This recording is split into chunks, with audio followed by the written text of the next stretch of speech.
Assalamualaikum warahmatullahi wabarakatuh. Hai siswa kelas 4 SD. Bagaimanakah kabarnya untuk minggu ini? Semoga kalian tetap sehat, kalian tetap semangat untuk belajar, karena belajar itu hukumnya adalah wajib.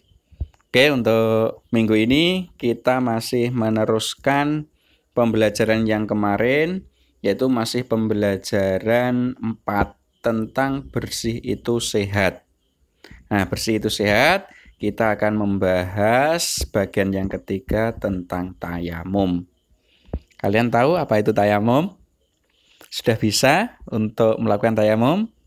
Ya, untuk tayamum, masalah tayamum, apa itu tayamum, dan lain sebagainya yang berkaitan dengan tayamum akan kita bahas pada kali ini. Oke, sudah siap ya? Oke. Kalau sudah siap, ini adalah materi kita yang akan kita bahas pada kali ini. Yang pertama, kita nanti akan membahas tentang tayamum, ya. Apapun itu tentang tayamum. Kemudian yang kedua, membahas tentang syarat dan rukun tayamum. Yang ketiga, membahas tentang sunnah dan yang membatalkan tayamum. Kemudian yang keempat, kita nanti akan membahas tentang tata cara tayamum. Oke, kita bahas satu persatu. Dimulai dari tayamum. Tayamum itu adalah cara yang dilakukan untuk menghilangkan hadas kecil dan hadas besar tanpa menggunakan air, karena keadaannya mendesak.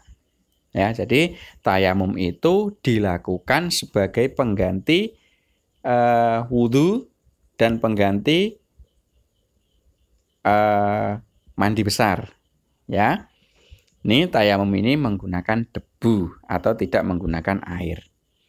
Kemudian, ya tayamum tadi sebagai pengganti wudhu itu untuk hadas kecilnya. Kemudian dan pengganti mandi besar itu untuk hadas besarnya. Kemudian tayamum itu dengan cara menggunakan debu yang suci. Ya, tidak menggunakan yang lain-lain, yang digunakan adalah debu yang suci. Kemudian dasar tayamum. Tayamum ini sudah dijelaskan oleh Allah dalam Al-Qur'an surat Al-Maidah ayat 6. Jadi surat Al-Maidah ayat 6 itu panjang, itu yang berada di tengah-tengah itu ada bunyi yang seperti ini. Ya, kita baca. A'udzu billahi minasyaitonir rajim. Bismillahirrahmanirrahim. Wa in kuntum marda aw ala safarin aw jaa ahadum minkum minal ghaid Au jaa ahadum minkum minal ghaiti aw lamastumun nisaa falam tajidu ma'an fatayammamu sa'idan thayyiban famsahu biwujuhikum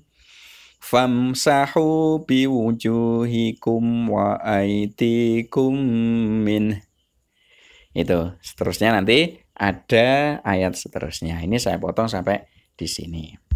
Untuk artinya adalah, dan jika kamu sakit atau dalam perjalanan atau kembali dari tempat buang air atau kakus atau toilet atau menyentuh perempuan, lalu kamu tidak memperoleh air, maka bertayamumlah dengan tanah yang baik atau bersih, sapulah mukamu dan tanganmu dengan tanah tersebut. Ya, jadi ini merupakan dasar dari tayamum. Kemudian syarat tayamum. Jadi kita itu diperbolehkan tayamum jika mengalami hal-hal seperti di bawah ini. Yang pertama adalah jika tidak ada air. Jadi Kalau kita itu tidak menemui air atau pada waktu mungkin kemarau panjang ya, kekeringan, sehingga kita tidak menemui air untuk berwudu atau untuk mandi besar, maka kita bisa melakukan tayamum. Yang kedua, kita boleh melakukan tayamum lagi itu jika kita menggunakan debu yang suci. Ya. Jadi tayamum itu tidak boleh dengan debu yang tidak suci atau dengan tidak menggunakan debu atau tidak menggunakan tanah. Misalnya tayamum dengan tepung, ya itu tidak boleh. Kemudian mengerti tata cara tayamum.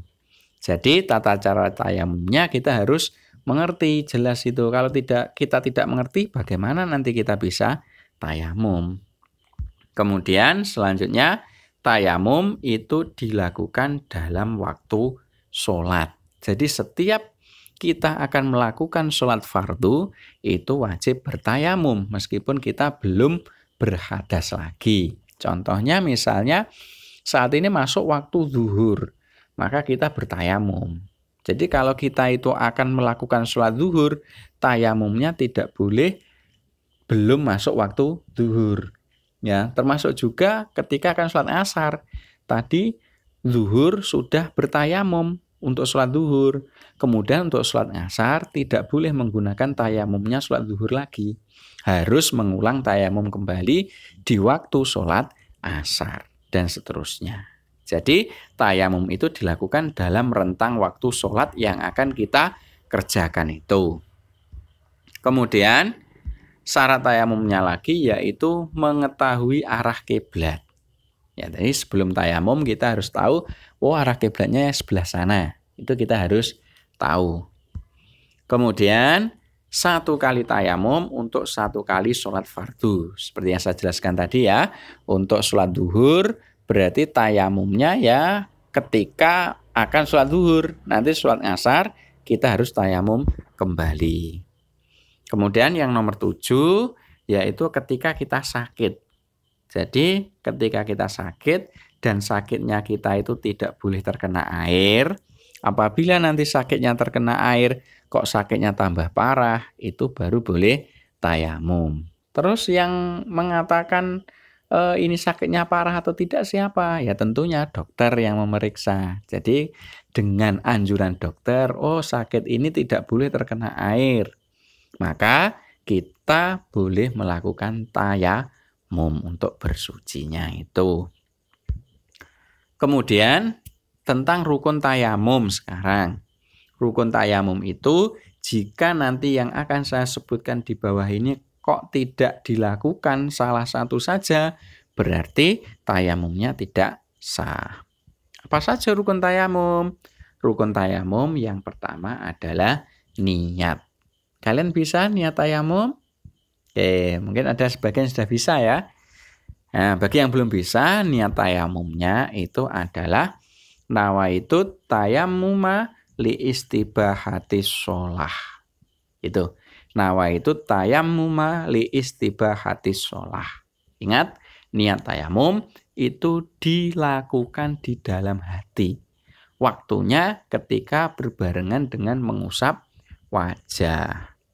Arti dari niat tayamum itu adalah saya niat bertayamum agar diperbolehkan sholat.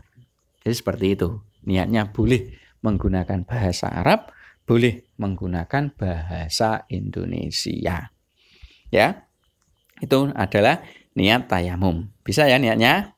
Oke, kita lanjutkan. Yang nomor 2, setelah niat tayamum atau berbarengan dengan niat tayamum itu mengusap muka dengan debu yang suci. Ya, jadi mukanya diusap dengan menggunakan debu yang suci. Kemudian yang ketiga adalah mengusap kedua tangan sampai siku dengan debu yang suci juga. Jadi yang rukun yang ketiga itu mengusap kedua tangan sampai siku. Sama seperti wudhu itu ya, sampai siku. Bedanya kalau wudhu itu dengan air, kalau tayamum ini dengan debu. Kemudian yang keempat adalah tertib. Tertib itu berurutan. Jadi niat berbarengan dengan mengusap muka, kemudian mengusap kedua tangan sampai siku. Tidak boleh kita mengusap kedua tangan sampai siku lagi. Kita tidak boleh mengusap kedua tangan sampai siku dulu, kemudian mengusap muka baru niat. Itu dibolak-balik itu tidak boleh. Karena salah satu rukunnya adalah tertib. Tertib itu harus urut. Rukunnya itu harus urut. Oke ya, itu 4 rukun tayamum. Keempat-empatnya ini harus ada. Kemudian sekarang sunnah tayamum. Kalau sunnah tayamum ini jika dilakukan berarti mendapatkan pahala. Jika ditinggalkan maka tayamumnya tetap sah. Nah, sunnah tayamum itu yang pertama adalah membaca basmalah. Jadi sebelum kita melakukan tayamum, kita membaca basmalah dulu. Kemudian yang kedua adalah mendahulukan yang kanan dari yang kiri. Yang ada kanan kirinya berarti kan tangan. Jadi tangan nanti sunnahnya kita mengusap yang kanan dulu dengan debu, kemudian dilanjutkan mengusap yang kiri dengan debu. Kemudian yang ketiga sunnah tayamum yaitu mengusap muka dari atas ke bawah. Jadi mengusap muka itu dari atas berarti dari tempat tumbuhnya rambut itu ke bawah sampai dagu. Itu sunnah. Seandainya diusap dari bawah, dari dagu kemudian ke atas sampai tempat tumbuhnya rambut juga tidak apa-apa. Tapi tidak mendapatkan kesunahan. Sunnahnya itu dari atas, dari tempat tumbuhnya rambut ke bawah sampai dagu. Kemudian sunnahnya lagi adalah mengurangi debu tanah. Jadi setelah telapak tangan kita tempelkan di debu tanah itu, maka agak dikurangi. Ya, debunya itu agak dikurangi, ya mungkin dikibas-kibaskan atau bagaimana agar debunya yang agak kasar itu tidak ikut kita usapkan. Seperti itu. Kemudian sunnah tayamum yang selanjutnya yaitu membuka jari-jari tangan sewaktu meletakkannya di debu. Jadi jari-jari tangan kita buka ya, tidak tertutup tapi kita buka. Nanti ada gambarnya di tata cara tayamum. Jadi jari-jarinya itu kita buka. Kemudian yang keenam sunnah tayamumnya yaitu menghadap ke kiblat. Makanya di syaratnya tadi kita harus mengetahui arah kiblat ya, karena tayamumnya disunahkan untuk menghadap ke kiblat. Kemudian membaca doa setelah selesai tayamum. Nah, doanya bagaimana? Doanya ya sama dengan doa sesudah wudhu. Ya, yang asyhadu alla ilaha illallah wahdahu la syarikalah wa asyhadu anna Muhammadan abduhu wa rasuluh. Allahumma ja'alni minat tawwabina waj'alni minal mutatahhirina waj'alni min ibadikas sholihin. Seperti itu. Nah, setelah itu baru selesai tayamum. Nah, sekarang yang membatalkan tayamum. Jadi nanti kalau kita melakukan sesuatu yang saya sebutkan di bawah ini, berarti tayamumnya batal. Ketika mau sholat atau mau apapun yang ada kaitannya dengan tayamum itu harus kembali tayamum lagi. Yang pertama adalah semua yang membatalkan wudhu itu membatalkan tayamum. Kalian masih ingat kemarin yang membatalkan wudhu itu apa saja? Ya, kita ingat kembali. Yang membatalkan wudhu itu yang pertama, keluar sesuatu dari 2 jalan, kubul dan dubur. Kubul itu jalan untuk kencing, dubur itu jalan untuk buang air besar. Tuh, jika keluar sesuatu itu, maka tayamumnya batal. Kemudian, tidur yang tidak menetapkan pantatnya di tempat duduk, alias tidurnya dengan berbaring, atau tidur yang pantatnya itu tidak menetap di tempat duduk atau tidak menetap di lantai. Kemudian yang ketiga adalah hilang akal. Hilang akal ini mungkin sebab gila atau mungkin sebab mabuk. Ya, ketika hilang akal berarti tayamumnya juga batal. Kemudian yang membatalkan tayamum lagi yaitu menyentuh lawan jenis yang bukan muhrim. Jadi seorang laki-laki menyentuh perempuan yang bukan muhrim dan tanpa penghalang, misalnya tanpa penghalang baju dan lain sebagainya, berarti itu juga membatalkan tayamum. Kemudian menyentuh kemaluan dengan telapak tangan. Ini juga membatalkan tayamum. Jadi semua yang membatalkan wudhu itu membatalkan tayamum. Kemudian yang kedua adalah akan sholat menemukan air. Jadi ketika kita akan sholat, kok menemukan air? Tadi kan misalnya tayamumnya karena tidak ada air ya. Ketika sudah tayamum akan sholat menemukan air, berarti tayamumnya batal. Tapi kalau ketika kita menemukan airnya setelah sholat, berarti sholatnya tidak perlu diulangi kembali. Tuh, itu adalah hal-hal yang membatalkan tayamum. Kemudian kita lanjutkan yaitu tentang tata cara tayamum. Nah, ini diperhatikan dengan baik agar nanti kalian bisa untuk melakukan tayamum. Yang pertama membaca basmalah. Jadi sebelum tayamum membaca basmalah dulu. Bismillahirrahmanirrahim. Seperti itu. Kemudian setelah membaca basmalah, meletakkan kedua tangan di atas debu yang suci sambil membuka jari. Maaf, ini meletakkan kedua telapak tangan ya. Ini gambarnya. Jadi telapak tangannya ini diletakkan di atas debu yang suci dan dibuka jari-jarinya. Ini jarinya ini dibuka. Ini dibuka ya. Jarinya itu dibuka, blegar ya bahasa Jawanya. Jadi jari-jarinya dibuka. Kemudian yang ketiga adalah mengurangi debu tanah sebelum diusapkan. Jadi debu tanah sebelum diusapkan itu dikurangi. Mungkin dengan cara dikibaskan ya. Ini ditelangkupkan seperti ini ya, agak keras ya, ini ke sini ya. Nanti agar debu-debu yang agak kasar itu jatuh ya, sehingga ketika diusapkan itu tidak merusak wajah atau tidak merusak tangan kita. Selanjutnya yang nomor 4 tata cara tayamum yaitu niat. Niatnya ini sambil mengusap wajah. Bacaan niatnya bagaimana tadi? Bacaan niatnya adalah nawaitu tayammuma li istibahatis sholah. Seperti itu. Kemudian setelah niatnya di dalam hati ya, sambil mengusap wajah dari atas ke bawah. Nah ini dari atas, jadi dari sini ke bawah sini. Dari sini ke sini, ke bawah sini ya. Dari tempat tumbuhnya rambut diusap ke bawah sampai dagu. Kemudian yang nomor 6 adalah meletakkan lagi kedua tangan di atas debu yang suci sambil membuka jari. Sama seperti yang awal tadi ya. Nih, jarinya dibuka.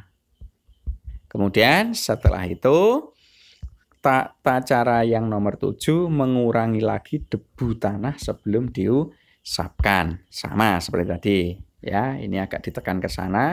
Ini agak ditekan ke sana. Nanti debunya akan berkurang. Yang kasar-kasar akan turun. Kemudian yang nomor 8, mengusap tangan kanan sampai siku. Ini tangan kanannya diusap dulu. Ini tangan kanan. Ini diusap dulu sampai ke siku. Sana.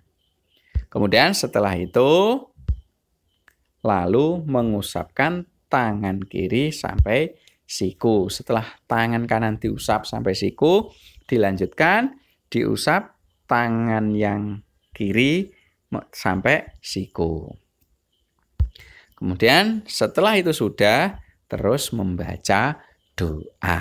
Doanya bagaimana tadi? Ya doa seperti doa sesudah wudu. Asyhadu alla ilaha illallah wahdahu la syarikalah wa asyhadu anna Muhammadan abduhu wa rasuluh. Allahumma ja'alni minat tawwabina waj'alni minal mutatahhirina waj'alni min ibadika sholihin. Oke, selesai untuk tayamumnya. Kira-kira kalian bisa melakukan tayamum? Tentu kalian pasti bisa. Oke ya, sementara itu semoga bermanfaat. Saya akhiri. Assalamualaikum warahmatullahi wabarakatuh.